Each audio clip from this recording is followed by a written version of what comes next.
தூவிட்டு ஒரு கிளறு கிளறிட்டு அப்படியே அடுப்பை சிம்மில் ஒரு 5 நிமிஷம் லஞ்சுக்கு எடுத்துக்கிறேன்.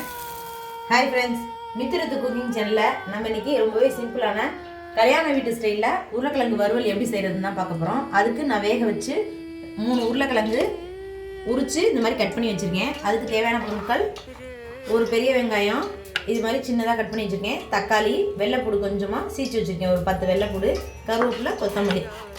அதுக்கு தேவையான மசாலா பொருள் மஞ்சள்தூள், மிளகாத்தூள், கரம் மசாலா, இது தாளிப்புக்கு கடுகு.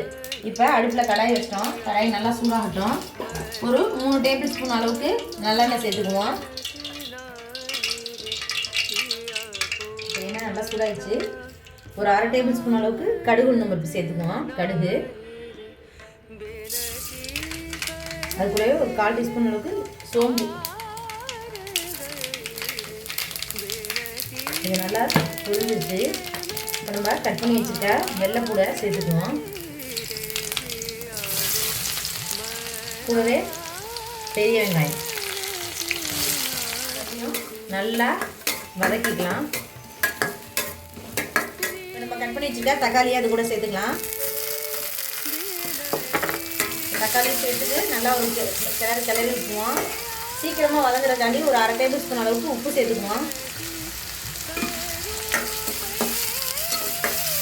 இதில் வந்து வெண்டைக்காய் சாம்பார், உருளைக்கிழங்கு வறுவல் தான். இப்போ இந்த பக்கம் உருளைக்கிழங்கு ரெடி பண்ணியிருக்கேன். பாருங்கள், நம்மளுடைய பச்சை மிளகாய் சாம்பார். காரம் இல்லாமல் குழந்தைங்களுக்கு ரொம்பவே பிடிக்கும் சாம்பார். இந்த சாம்பார் ரெசிபி வேணும்னா கமெண்ட் பாக்ஸில் கமெண்ட் பண்ணுங்கள். நான் உங்களுக்கு அடுத்த வீடியோவில் போஸ்ட் பண்ணுறேன். இப்போ வெங்காயம் தக்காளியும் நல்லா வதங்கிடுச்சு. இந்த ஸ்டேஜில் மசாலா எல்லாமே இந்த எண்ணெயிலே வறுத்துக்கலாம். 1 டேபிள் ஸ்பூன் அளவுக்கு மிளகாய்த்தூள் நான் இந்த குட்டி ஸ்பூனில் போட்டிருக்கேன். நீங்கள் மெஷர்மெண்ட்டு பார்த்துக்கோங்க உங்களுக்கு. ஒரு 1/2 டேபிள் ஸ்பூன் அளவுக்கு மஞ்சள்தூள்,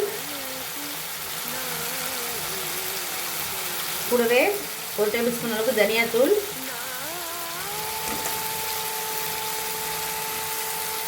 அரை டேபிள் ஸ்பூன் அளவுக்கு கரம் மசாலா, 3/4 டீஸ்பூன் அளவுக்கு ஜீரகம். இந்த எண்ணெயிலே வதக்கிக்கலாம்.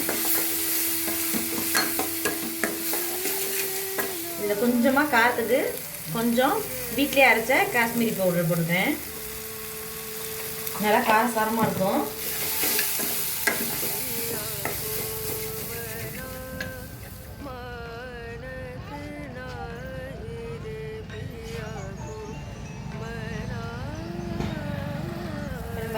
கட் பண்ணி வச்சுருக்க உருளைக்கிழங்கு அதோட சேர்த்துக்குவோம்.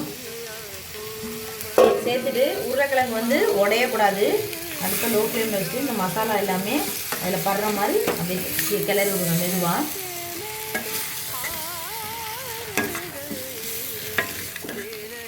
இப்போ மசாலா எல்லாத்தையுமே நல்லா ஒரு கிளறிட்டோம். இது கூடவே லைட்டாக கொத்தமல்லி தழை, கருவேப்பிலை அப்படியே மேலால் தூவி விட்டுக்குவோம். தூவிட்டு ஒரு கிளறிட்டு அப்படியே அடுப்பை சிம்மில் ஒரு 5 நிமிஷம் அப்படியே வச்சிடணும். அப்போ தான் அந்த மசாலோட பச்சை வாசம்லாம் போய் நல்லா எண்ணெயெல்லாம் பிரிஞ்சு வரும்.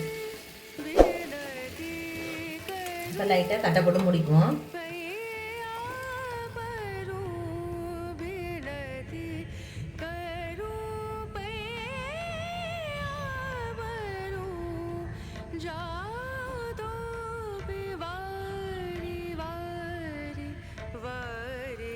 இப்போ நமக்கு 5 நிமிஷம் ஆயிடுச்சு. திறந்து பார்க்கலாம். இப்போ பாருங்கள், நல்ல எண்ணெயெல்லாம் பிரிஞ்சு சூப்பராக நம்மளுடைய உருளைக்கிழங்கு ரெடி ஆயிடுச்சு. மசாலாவோட பச்சை வாசம்லாம் எல்லாமே போயிடுச்சு. அருமையாக ரெடி ஆயிடுச்சு. இதே மாதிரி வீட்டில் நீங்களும் ட்ரை பண்ணி பாருங்கள். நான் இதை கொஞ்சோண்டு இப்போ தம்பிக்கு லஞ்சுக்கு எடுத்துக்கிறேன். அவ்வளோதான் ஃப்ரெண்ட்ஸ்.